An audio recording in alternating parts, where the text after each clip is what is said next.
स्वागत है आपके चैनल। आज हम लोग देखने वाले पूरे सोलर सिस्टम को, जितने भी तारे हैं, जितने भी ग्रह हैं, जितने भी उपग्रह हैं, इस वीडियो में आपको सब मिलेगा। और मैं ऐसे बता दूंगा आपको कि आप दोबारा कभी नहीं भूल सकते हैं। आप किसी भी एग्जाम की तैयारी कर रहे हैं या सिर्फ नॉलेज के लिए पढ़ रहे हैं, उसके लिए कोई दिक्कत नहीं है, सब में काम आएगा। ठीक है, हमारे सोलर सिस्टम को समझना बहुत जरूरी है। देखिए, सोलर सिस्टम में सबसे पहले हम लोग को क्या देखना होता है? सबसे पहले देखना होता है गैलेक्सी। ठीक है, गैलेक्सी क्या होता है? गैलेक्सी जो है वो बहुत सारे तारों और निहारिका जो होता है उस सब का एक ग्रुप होता है। जैसे कि आपको ये दिख रहा है, ये है आपको पूरा एक गैलेक्सी। इस गैलेक्सी में बहुत सारे तारे हैं, बहुत सारी निहारिकाएं हैं। ठीक है, तो ये टोटल जो है अपना एक ग्रुप बना के रखता है। और ग्रेविटेशनल फोर्स के कारण ये एक दूसरे से जो है हमेशा चिपके रहते हैं, यानी कि मूव करते रहते हैं। तो ये जो आपको दिख रहा है सर्पिल आकार का, यही है आपका गैलेक्सी। गैलेक्सी होता ही है सर्पिल आकार का।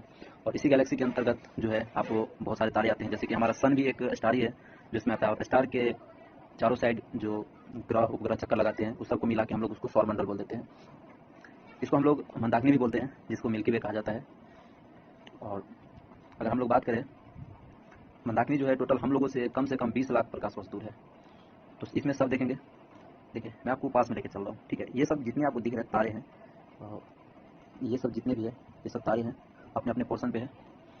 तो चलेंगे इसके पास में। तो हम लोग को जो देखना है वो है आपका सोलर सिस्टम। तो हम लोग चलेंगे सोलर सिस्टम के पास। देखिए, सबसे पहले चलते हैं हम लोग सन की तरफ, क्योंकि सन भी एक तारा ही है। और हम लोग के नज़दीक अगर सबसे पास में जो तारा है वो है आपका प्रोक्सिमा सेंचुरी। तो सबसे पहले सन को देखते हैं। ये आपको ग्रह सब दिख रहा है, ये सन है जो कि हमारे जो ग्रह है उसके केंद्र में है, यानी सौरमंडल के केंद्र में है। उसको हम लोग ब्रह्मांड के केंद्र में नहीं बोल सकते हैं। पहले साइंटिस्ट मानते थे कि सूर्य जो है वो पूरे ब्रह्मांड का केंद्र है, लेकिन ऐसा कुछ नहीं है। आप यहाँ देख भी सकते हैं, सन जो है वो एक बहुत ही सूक्ष्म है हमारे पूरे गैलेक्सी में, एक अपना छोटा हिस्सा रखते हैं। और उसी के चारों तरफ अपने ग्रह जो है वो चक्कर लगाते हैं। बिना देखे पढ़े अगर आप याद करते होंगे तो भूल जाते होंगे। यहाँ से मैं आपको ऐसे बता दूंगा कि भूलने वाली कोई बात ही नहीं है। सबसे पहले देखिए, आपको ये देखने के लिए मिल रहा है, ये है टोटल सन। अगर सन के बारे में अगर आपको जानना है, ठीक है, तो कुछ नहीं करना है। यहाँ पे आपको देखिए, ये कहीं पे आप क्या कीजिए, नोट कर लीजिए कि इसका डायमीटर कितना है, इसका मास कितना है, इसका डिस्टेंस कितना है गैलेक्सी से, इसका रोटेशन पीरियड कितना है, उसके बाद ऑर्बिट पीरियड जो है वो कितना है। तो अगर किसी एग्जाम के लिए तैयारी कर रहे हैं तो मैं आपको रिकमेंडेड करूँगा कि आप इसको कम से कम नोट्स में कहीं पर लिख लीजिए। ठीक है, हमारे अर्थ से जो है सूर्य का डिस्टेंस है टोटल 149.6 मिलियन किलोमीटर, जिसको एक एस्ट्रोनॉमिकल यूनिट भी बोलते हैं। उसके बाद गैलेक्सी में है कुछ, आपको नोट्स बनाने के लिए काम आएगा। अब इसका शॉर्ट स्क्रीन लेके रख लीजिए या तो कहीं नोट्स में इसको आप नोट डाउन कर लीजिए। उसके बाद बात करेगा तो देखिए, आपने सुना होगा कि बुध ग्रह जो है वो सूर्य के सबसे नज़दीक है। तो यहाँ से देखिए, ये है मरकरी, जिसको हम लोग बुध बोलते हैं। इसको सूर्य जो है, ये सूर्य को यानी चारों तरफ घूमने में इसको जो है आपको 88 दिन लगते हैं। आप देख सकते हैं यहाँ पे, ये जो है मैं पास से दिखाता हूँ इसको, अगर देखना चाहेंगे तो ये देखिए, ये है मरकरी।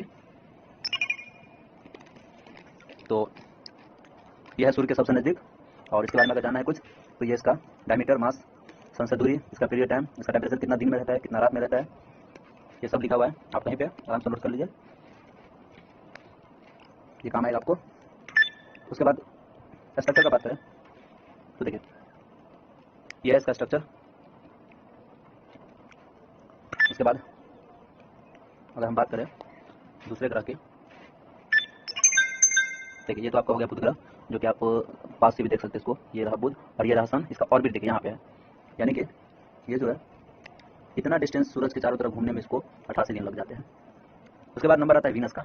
वीनस को हम लोग शुक्र ग्रह बोलते हैं, जिसको पृथ्वी का जुड़वा बहन भी बोलते हैं। तो इसके पास भी चलेंगे, चलिए इसके पास चलते हैं।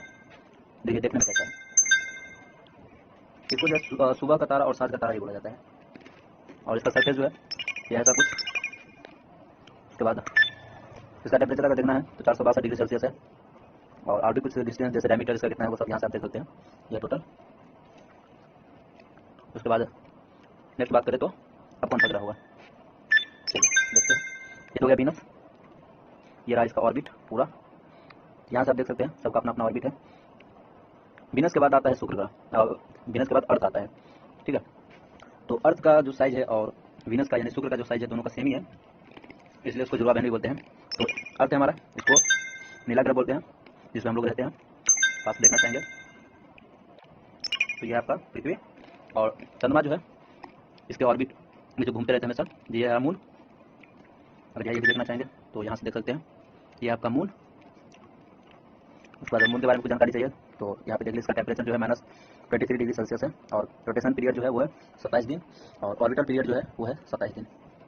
देखो चंद्रमा का पूरा हिस्सा इसलिए हम लोग को नहीं दिखता है क्योंकि जो पृथ्वी का घूमने का जो समय है वही इसका भी समय है, इसलिए हम लोग को हमेशा एक हिस्सा दिखता है मून का। उसके बाद ये तो हो गया इसका। देखो दो चीज़ याद रखिए आप कि बुध ग्रह और शुक्र ग्रह जो है दोनों के पास कोई उपग्रह नहीं है, यानी कि कोई सेटेलाइट नहीं। जैसे अपने पृथ्वी के पास है एक, और सबसे ज़्यादा अगर बात करें तो वो है शनि ग्रह के पास जो कि 82 है टोटल। ठीक है, तो ये रहा आपका अर्थ। अर्थ के बाद अगर बात करें तो मंगल ग्रह है, और मंगल ग्रह में दो इसके उपग्रह हैं, एक है डिमोस और एक है फोबोस। ये एग्जाम में आते हैं, तो मैं आपको लेकर चलता हूँ मंगल ग्रह पे। ये रहा मंगल ग्रह, अगर पास में जाके देखेंगे तो कुछ ऐसा दिखता है। देखिए पूरा लाल दिख रहा है, इसलिए इसको लाल ग्रह बोलते हैं। ठीक है, और आपने देखा होगा ये देखा यहाँ पे एक है फोबोस और एक है डिमोस। तो डिमोस छोटा ग्रह है उपग्रह, और फोबोस इसका बड़ा उपग्रह है। दो उपग्रह आपको यहाँ से याद रखना पड़ेगा। और इसके बारे में कुछ जानकारी चाहिए, जैसे कि टेम्परेचर कितना होता है, ऐसा ठंडी में कितना होता है, गर्मी में कितना होता है। तो गर्मी में होता है 70 डिग्री सेल्सियस, और यानी कि यहाँ पे आदमी रह सकते हैं। उसके बाद सर्दी में बहुत ज़्यादा चला जाता है -140 डिग्री, और इसका सरफेस का जो टेम्परेचर है वो है -63 डिग्री सेल्सियस। और ये जो सोलर को ऑर्बिट करता है 1.88 ईयर इसको लग जाता है। और रोटेशन पीरियड जो है वो पृथ्वी के ही आसपास है, थोड़ा सा ज़्यादा है।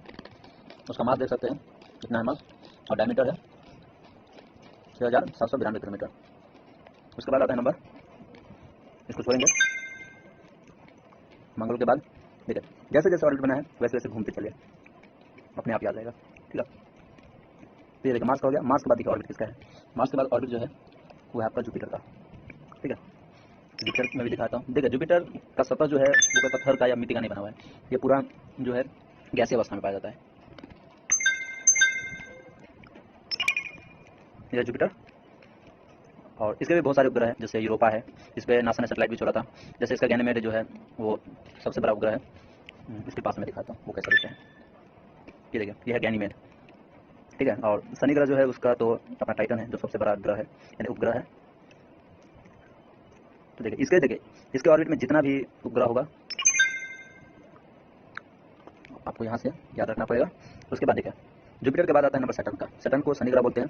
ये एक तरह से जो है इसमें चारों तरफ से एक छल्ला बना हुआ है ऐसे करके। जब मैं पास में ले जाऊँगा तो आपको पता चलेगा। इसमें टोटल जो है 82 उपग्रह हैं। इसके पास से सुधर एक बार,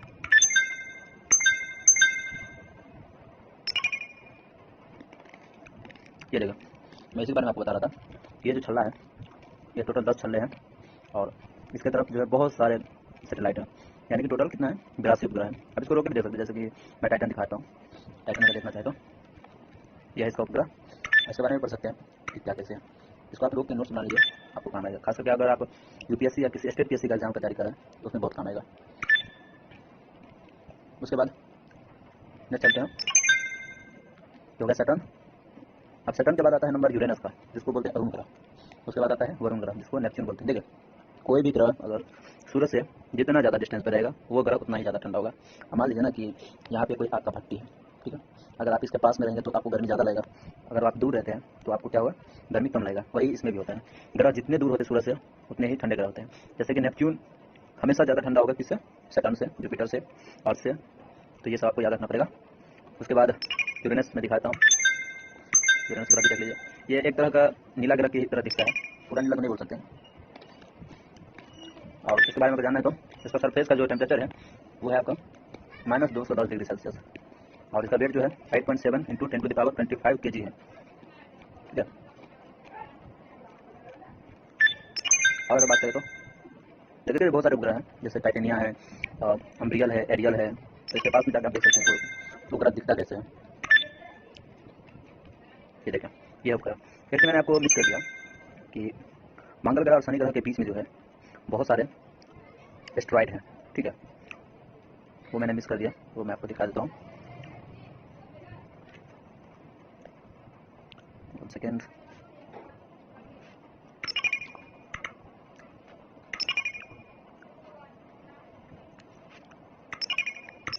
ये देखो मैं इसके बारे में बात कर रहा था। ये जो आपको दिख रहा है पूरा पत्थर की तरह, ठीक है, यही है क्षुद्र ग्रह। तो क्षुद्र ग्रह जो है मंगल और जुपिटर के बीच में पाया जाता है। मैं इसको पास से नहीं दिखाया था आपको।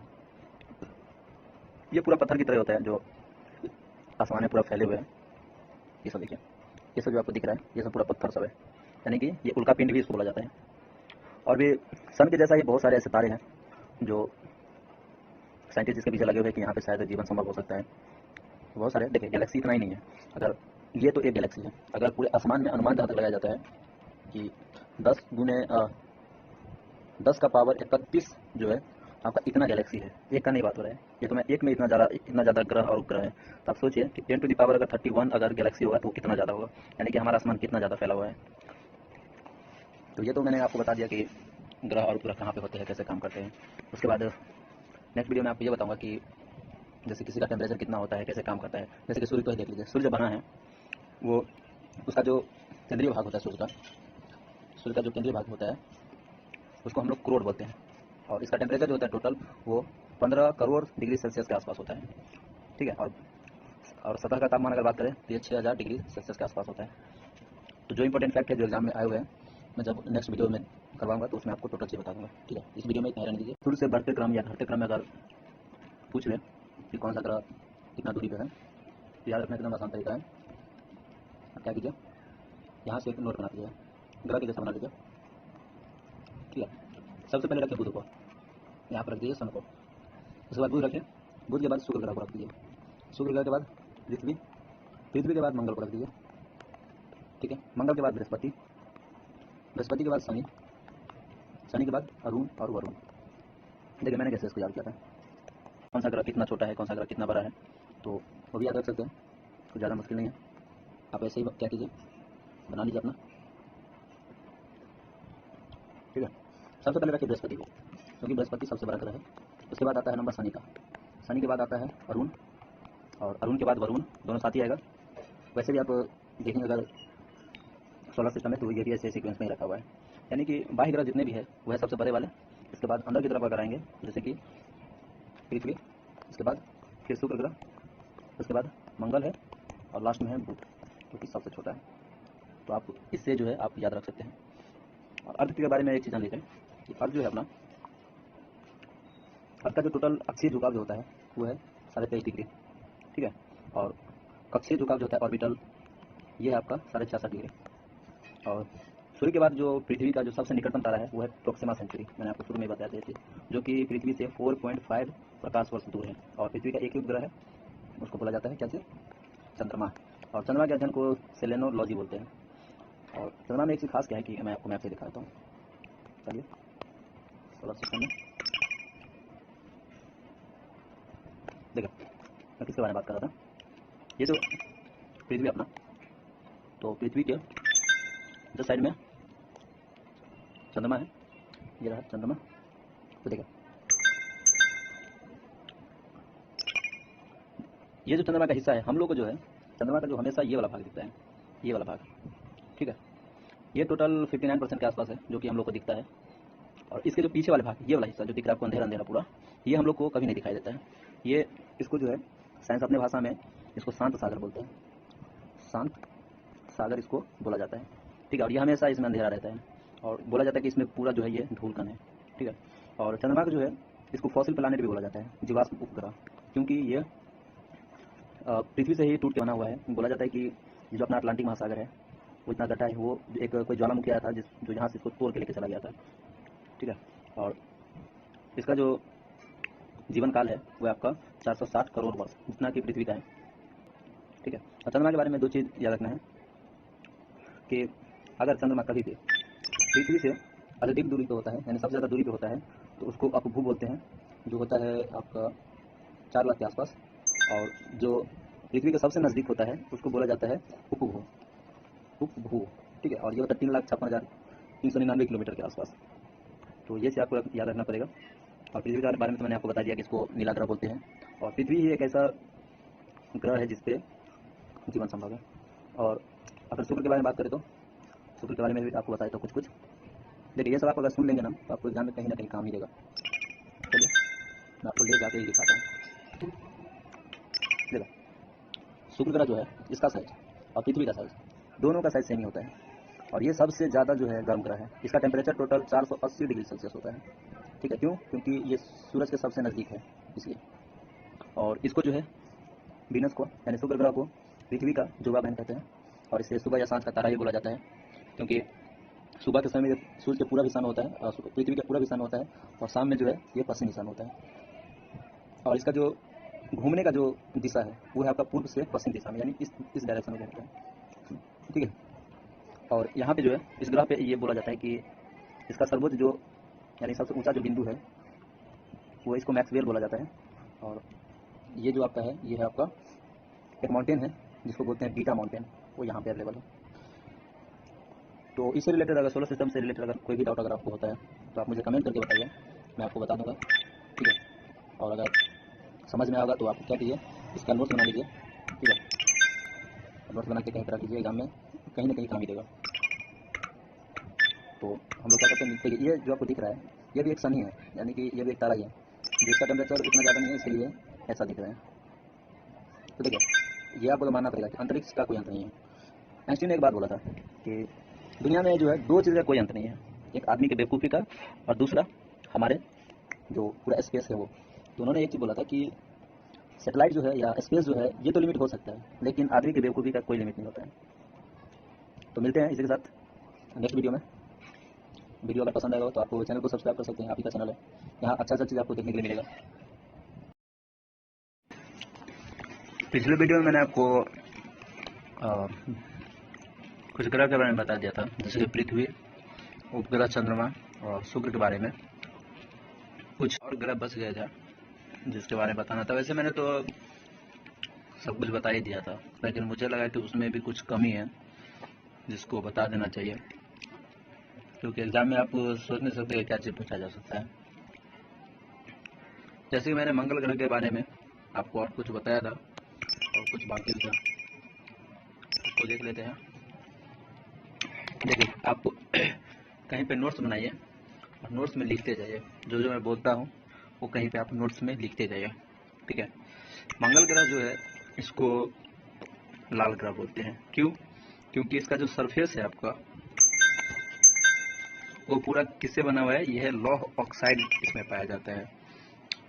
ये जो पूरा आपको रेड दिख रहा है ये है लौह ऑक्साइड, इसी के कारण इसको लाल ग्रह बोलते हैं। और यहाँ पे मंगल के दो ध्रुव है, एक देखिए ऊपर वाला ये और एक नीचे वाला ये, जो कि अंधेरे में नहीं दिख रहा है। और यहाँ पे क्या है कि जैसे कि हमारे मंगल ग्रह पृथ्वी पे जैसे ऋतु परिवर्तन होता है, यहाँ भी वैसे ही होता है, क्योंकि इसका भी जो अक्ष है वो पृथ्वी के जैसा ही झुका हुआ है, सेम नहीं बोल सकते लेकिन वैसा ही झुका हुआ है।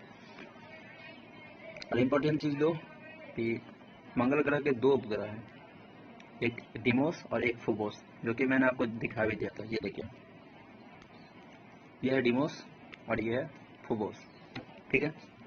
और यहाँ पे मंगल ग्रह पे जो सैटेलाइट गया था नासा का, उसने बताया था कि यहाँ पे एक निक्स ओलंपिया पर्वत है जो कि हमारे एवरेस्ट से 3 गुना ज़्यादा ऊंचा है, यानी कि आप समझ सकते हैं, अप्रॉक्स मान सकते हैं, यानी कि 13 किलोमीटर के आसपास इसका टोटल हाइट, यानी कितना बड़ा पहाड़ है, ठीक है। और यहाँ पे एक ज्वालामुखी है जिसको ओलिपस मेसी बोला जाता है मंगल ग्रह पे, ठीक है। और इसको बोला जाता है कि ये सौरमंडल का सबसे बड़ा ज्वालामुखी है जो कि मंगल ग्रह पे पाया जाता है। उसके बाद नंबर आता है, और मैंने बृहस्पति के बारे में बताया था, उसको भी यहीं पे लपेट लेते हैं। कहाँ गया, ये तो हो गया था वीनस और अर्थ ये हो रहा। उसके बाद जुपिटर, ये रहा जुपिटर, जुपिटर को बृहस्पति ग्रह बोलते हैं और ये सौरमंडल का सबसे बड़ा ग्रह है, ठीक है। और देखिए ये जो इसका पूरा सरफेस जो बना हुआ है, मैंने उस पिछले वीडियो में आपको बताया था कि इसका सरफेस जो है वो आपका मिट्टी या पत्थर का नहीं बना हुआ है, इसमें जो है गैस है, ये गैसीय अवस्था में पाए जाते हैं, जिसमें जो है हाइड्रोजन और हीलियम मिल के ये बना हुआ है, इसलिए। और यही कारण है कि ये सबसे गर्म ग्रह है, ठीक है। और बृहस्पति ग्रह से जो है हमेशा रेडियो तरंग निकलते रहते हैं, ये इंपॉर्टेंट है, ये पूछा गया था एक पीएससी एग्जाम में। और इसके टोटल जो उपग्रह है वो है आपका 63, और सबसे बड़ा जो मैंने बताया था वो है गैनीमेड। ये हो गया जुपिटर। अब देखते हैं शनि ग्रह को। शनि ग्रह के बारे में मैंने आपको बता दिया था, शनि ग्रह के बारे में आपसे पूछा जा सकता है कि इसके कितने सैटेलाइट है, यानी कितने उपग्रह है। तो यह आपका टोटल 82, पहले तो 62 था, लेकिन अचानक नासा के सैटेलाइट ने ढूंढा तो इसमें 20 और सैटेलाइट बढ़ गया, तो 62 और जमा 20 यानी 82 सबसे ज़्यादा हो गया। तो ये सौरमंडल का दूसरा सबसे बड़ा ग्रह है। सैटर्न जो है वो सौरमंडल का दूसरा सबसे बड़ा ग्रह है, और इसमें जो टोटल छल्ले हैं जो मैंने आपको बताया था कि वो टोटल 10 छल्ले हैं। ये भी एग्जाम में पूछा हुआ है कि इसके छल्ले कितने हैं, ठीक है। और देखिए, ये इसको बोला जाता है कि ये पूरा चपटा आपको दिख रहा है, इसका मोशन इतना ज़्यादा है ना कि ये चपटा हो गया है, यानी बहुत ही ज़्यादा स्पीड में घूमते हैं। और इसको पीला ग्रह बोला जाता है, सैटर्न को, शनि ग्रह को पीला ग्रह भी बोला जाता है। तो आप ये याद रख सकते हैं। अगर एक दो अगर उपग्रह का नाम अगर याद रखना चाहे तो रख लीजिए, जैसे डायोन है, निमास है, इनसेलेडस है, और सैटर्न तो है ये इसका। आप खुद देख सकते हैं, देखिए इसकी ऑर्बिट देखिए, इसका कितना ज़्यादा इसका उपग्रह है। उसके बाद बात करते हैं यूरेनस का। ये रहा कोने में, इधर कहाँ लगा है, आ जाए, ये रहा यूरेनस। तो यूरेनस में आपको क्या याद रखना है कि यूरेनस पे जो है मिथेन बहुत ज़्यादा है, ठीक है, और इसी के कारण ये हरा दिखता है। और ये जो घूमता है वो पूर्व से पश्चिम दिशा में घूमता है, पूर्व से, यानी कि यहाँ से यहाँ घूमता है, पूर्व से पश्चिम दिशा में घूमता है। और यहाँ पे सूरज जो है, यानी कि सूर्योदय जो होता है वो एकदम अपोजिट में होता है, इसके पश्चिम में सूरज उगता है और पूरब में जाके डूबता है, ठीक है। ये शनि की तरह इस पर भी छल्ले बने हुए हैं, ठीक है। और ये है आपका पूरा छल्ला, ये आपको दिख रहा उतना नहीं दिख रहा होगा, लेकिन ये देखें, ये रहा इसका छल्ला, ये जो आपको दिख रहा है। इसमें कुछ छल्ले हैं जिसका नाम बहुत फेमस है, जैसे अल्फा, बीटा, गामा, ऐसे करके नाम है। और इसको बोला जाता है कि लेटा हुआ ग्रह इसको बोला जाता है। अरुण ग्रह जो है इसको लेटा हुआ, यानी कि अपना ये धुरी पे इतना ज़्यादा झुका हुआ है जिसके कारण इसको लेटा हुआ ग्रह बोलते हैं। और यहाँ का जो सबसे बड़ा उपग्रह है वो है टाइटेनिया। अगर आसपास में कहीं दिख रहा होगा तो मैं दिखाई देता हूँ, ये रहा, मतलब भाई ये रहा, ये है टाइटेनिया। अगर पास से देखना चाहेंगे तो ये रहा। अरुण ग्रह का जो है ये आपको सबसे बड़ा उपग्रह है टाइटेनिया। अब बच गया एक और, वो रहा है आपका वरुण। तो इसका तो काम खत्म। अब चलते हैं हम लोग, ठीक है, लास्ट वाले ग्रह पे। देखिए प्लूटो जो है इसको ग्रह के श्रेणी से बाहर हटा दिया गया, क्योंकि इसका ऑर्बिट आप देख सकते हैं, इसको जो अलग किया गया था इसके ऑर्बिट के कारण इसको ग्रह के श्रेणी से हटा दिया गया था। ये देखिए, ये रहा इसका ऑर्बिट, ठीक है। और ये बोला जाता है कि अगर कोई भी सूर्य के वृत्तीय अगर, यानी वृत्त के जैसा अगर चक्कर लगा रहा है वो तो ग्रह है, नहीं तो उसको बौना ग्रह बोला जाता है। ये देखिए इसका जो ऑर्बिट है ये आपका एकदम अलग है, ठीक है। इसलिए प्लूटो को जो है 2008 में हटा के इसको बौना ग्रह में डाल दिया गया था। पास से अगर देखना चाहे तो मैं इसको भी दिखा सकता हूँ, ये रहा, ये प्लूटो ग्रह, इसको बौना ग्रह भी बोलते हैं, ठीक है। तो हम लोग क्या अभी लास्ट नेपच्यून पे। तो नेपच्यून के बारे में आपको एक ही दो चीज़ याद रखना है कि जैसे कि इसके टोटल जो उपग्रह है वो है आपका कितना, 13 उपग्रह है। ये रहा नेपच्यून, 1 सेकेंड, ये रहा नेपच्यून, और इसके 13 उपग्रह है। और इसका जो उपग्रह है सबसे बड़ा उपग्रह वो है ट्राइटन, जो कि चंद्रमा से बड़ा है। अगर पास में दिख रहा है तो दिखाता हूँ मैं आपको, ये रहा ट्राइटन उपग्रह। ये बोला जाता है कि चंद्रमा से बड़ा है, पास से भी देख सकते हैं इसको, ये है आपका। और अगर बात करें इसका सबसे छोटा उपग्रह तो वो है नेयाद, नेयाद है। और पास में अगर दिख रहा हो तो मैं आपको दिखाता हूँ, 1 सेकेंड, अभी दिखने लगा से। बहुत सारे उपग्रह होते हैं, अब 13 उपग्रह है तो आपको ढूंढना पड़ेगा इसमें, ठीक है। और अगर कलर का बात करें तो इसको हल्का पीला है, इसको बोला जाता है नेपच्यून को हल्का पीला ग्रह, ठीक है। तो मैंने आपको टोटल चीज़ बता दिया है कि ग्रह के बारे में, और यहाँ से बाहर नहीं पूछा जा सकता आपसे। अगर एक लाइन में अगर मैं आपको बताना चाहूँ कि कौन से ग्रह में कितने उपग्रह हैं तो आप लिस्ट बनाइए कहीं पे साइड में, नोट्स लिखिए। पहला नंबर पे बुध और शुक्र, ये दो ऐसे ग्रह हैं जिसपे एक भी आपका उपग्रह नहीं है। उसके बाद पृथ्वी का बात करें तो पृथ्वी का तो एक ही है, वह चंद्रमा। मंगल का बात करें तो मंगल पे 2 है, डिमोस और फोबोस। और इसका परिभ्रमण यानी कि परिक्रमण काल जो होता है वो है 24 घंटे 6 मिनट। और बृहस्पति का बात करें तो बृहस्पति पे है टोटल 63 उपग्रह। और शनि पे बात करें तो शनि मैंने आपको बता दिया था कि सबसे ज़्यादा शनि पे है उपग्रह, जो कि है आपका 82। और अरुण, अरुण पे टोटल जो उपग्रह है वो है 27, और वरुण पे जो टोटल है वो है आपका 13। तो ये आपको याद रखना पड़ेगा।